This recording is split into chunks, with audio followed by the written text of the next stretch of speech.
Hi everybody, Dan Illman, Matt Bernier, closing out the month of February with the Thursday DRF Bets Race of the Day. It's down at Gulfstream Park. If you sign up for DRF Bets right now, you'll access a $200 free bet. No deposit required. All you have to do is go to drf.com/join and use the promo code FREEBET09. Let's take a look at this field of turf sprinters. They are fillies and mares contesting race number 9. It's an optional claiming race. Non-winners of one other than $25,000 is the claiming price. And you can access free formulator past performances on the Race of the Day event page on drf.com. Please download them and handicap along with us as we take the field in post-position order. Matt, the number 1, Treat Her Like a Star, woke up in her last 2 races when dropped to the condition claiming level. Now she's back up in class. Is this too tough? Yeah, I think it probably is, and then you combine it with what looks like it could be a pretty toasty pace situation. Look, she's in really good form right now. Armando de la Cerda off the claim. This is a very, very dangerous move. But I just look and see the horses that she's been facing, the way that she's been doing it. I think there are a lot of things stacking up against her. She's been pressing the pace in her last 2 races, but you mentioned the pace situation, and we're going to take a look at the Timeform U.S. pace projector, and they don't have Treat Her Like a Star close to the pace this time around. The early leader expected to be the number 2, Sound Defense, who's been on the lead in her last 4 races. Most recently came off a 2-month layoff, showed speed and tired. I think this is a good spot for Sound Defense. I would use her in any kind of multiple race wager.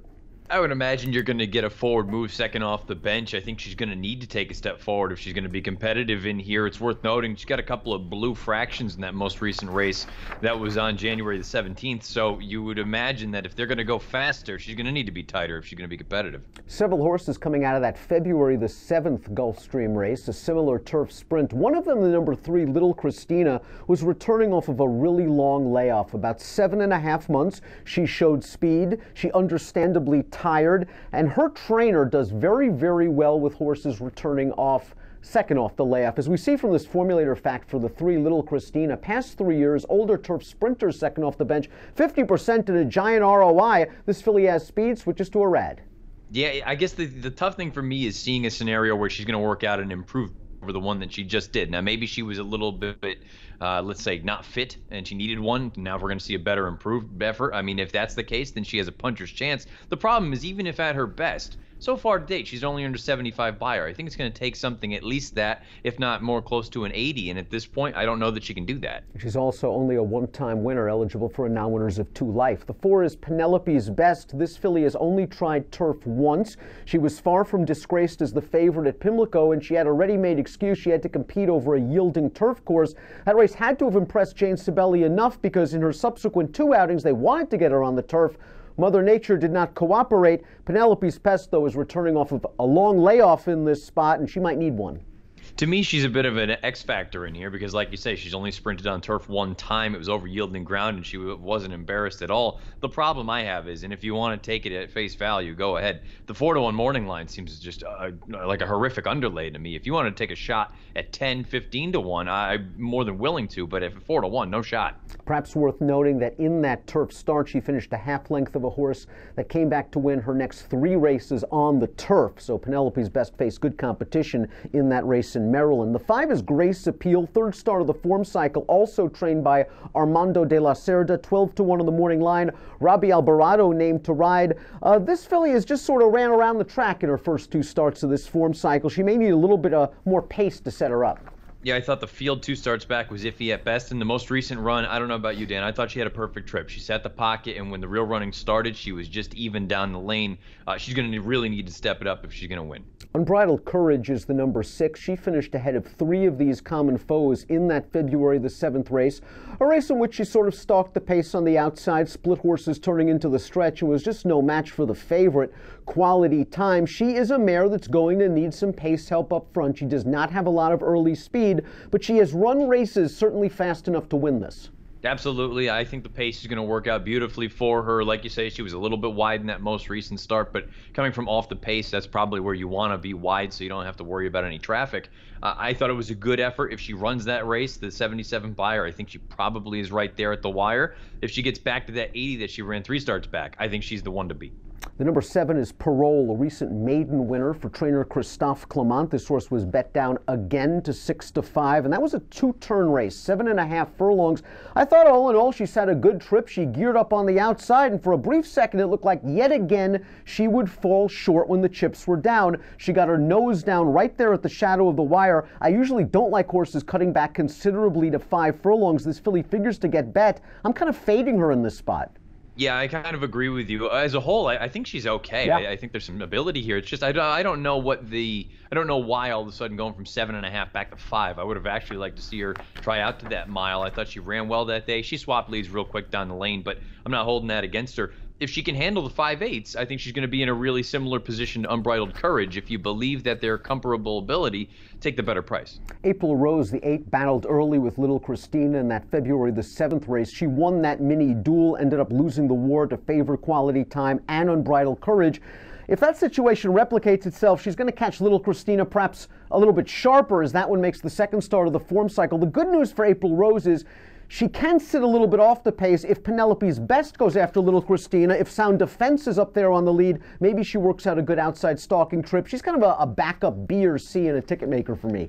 I kind of wonder if now you look at the way that race was run on February 7th, I think there's going to be other horses that go to do the dirty work. Maybe she can sit a length or two off of it and come with a run. To me, she's probably one of the more consistent fillies or mares in the race. I don't know that I love her on top, but if I was using her underneath, certainly I'd have to use her through 2nd, 3rd, and 4th. Handicappers have to decide whether they like that February the 7th race or they want to go with a stranger. The biggest stranger in the race is the number 9, Safe With Me, who is returning off of a year-plus layoff for a new trainer, Jonathan Thomas, who's sending out nothing but live horses.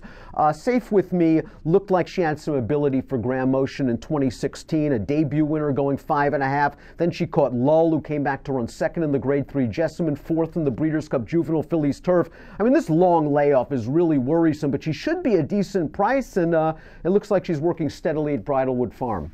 Yeah, ultimately it comes down to, do you think that this horse is ready to go off the bench because she'd been gone for forever and a day? I thought her form as a 2-year-old was good. The run up at Saratoga, perfect trip. She finally got out into the clear and kicked on, finished determinedly. The Kentucky Downs race, there's a couple things. One, I mean, the layoff, clearly something went way wrong, but also the way that turf played at Kentucky Downs that year, that meet, you couldn't make up any ground. Speed held the entirety of it. She was coming from well off of it. I'm going to draw a line through that. If you believe that Thomas can have a pretty healthy gap between January 26th and February 19th. I'm not entirely sure why. But at the end of the day, if you think that she can be ready to go off this long layoff, she's interesting at a number. Horace Gray completes this field. She's shown brief speed in her last 2 starts. She has tired badly both times. She's outside several of the other speeds. If she goes, she's likely hung out wide going into the first turn. And I'm not sure she's as effective if she's taken well back off of the pace and makes one run.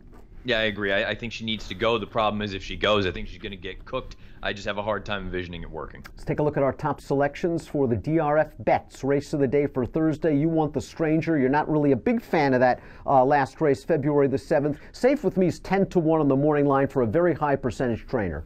Yeah, I guess the bigger thing for me is I think Unbridled Courage is the horse to beat. I'm afraid that she's going to get bet in not heavily, but I think she's going to be one of the choices. And I'm always a little bit concerned about a horse that's going to come from way out of it going 5/8.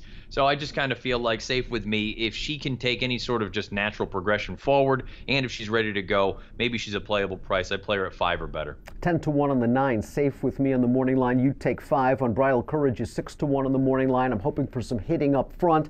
I would take 4-1 on Unbridled Courage. It'll be interesting to see if I get that. It's a fairly wide open race, at least in the opinion of the morning line odds maker. Unbridled Courage is my top pick. I'd also use Sound Defense, the 2, as an A, I think, in any sort of ticket maker play. I think her speed, her inside speed is dangerous. April Rose would be a backup. I would only use the 7 Parole underneath in single race exotics. You're going with the 9. I'll go 6, 7, 2, 8 in race number 9 at Gulfstream Park, your DRF bets race of the day for Thursday. And again, if you're playing from home, please consider DRF Bets. A $200 free bet, no deposit required, is waiting for you at drf.com/join when you use the promo code FREEBET09. Approximate post time for race number 9 at Gulfstream Park on Thursday, 4:37 Eastern. Good luck.